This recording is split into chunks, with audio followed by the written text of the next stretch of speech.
How do we recognize holy moments when Jesus is talking inside us? So maybe, I mean, if we're talking about spiritual warfare earlier, right? How do we recognize, the voice of God versus our own voice, the voice of the devil? Have any recommendations there for that discernment? Yeah.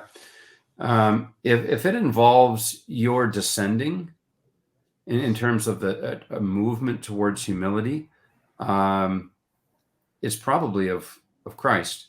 If it involves something that is going to aggrandize your name or your fame or your wealth, I think typically that's not of God. So if it's something that involves humility, becoming small, becoming little, um, I put that in the Jesus bin, and then you want to test it.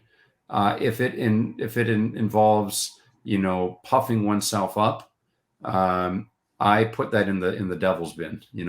Um, then you want to test that as well. Yeah.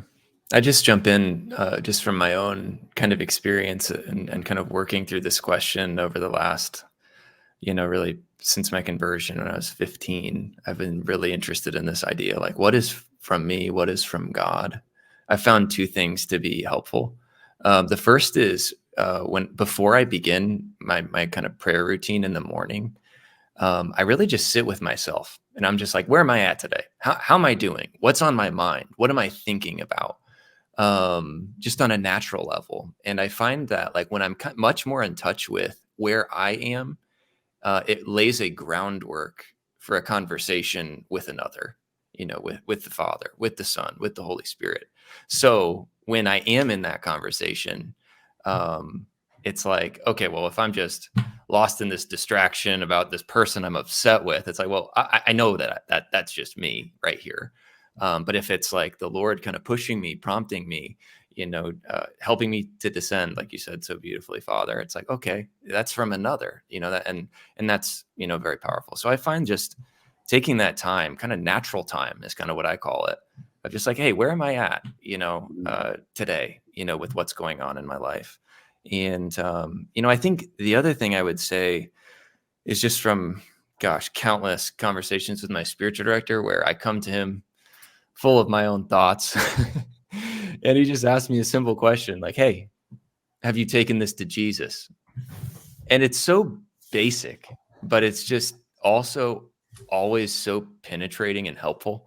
And it's what it's just like, and every time it happens to me, it's just like, why have I not, but like it reveals that I actually don't believe fully that the Lord is among the living, and he has created me for him, and to be in relationship with him. And so I would just say that just my spiritual director, hey, what's up? We got a guest. But I would just say that to me has always been helpful. It's just the confidence that we are capable as sons, baptized, in the sacramental life of the church. We have a capacity for relationship and communion with God, and that can be trusted, and I think that would be my encouragement to you, Robert.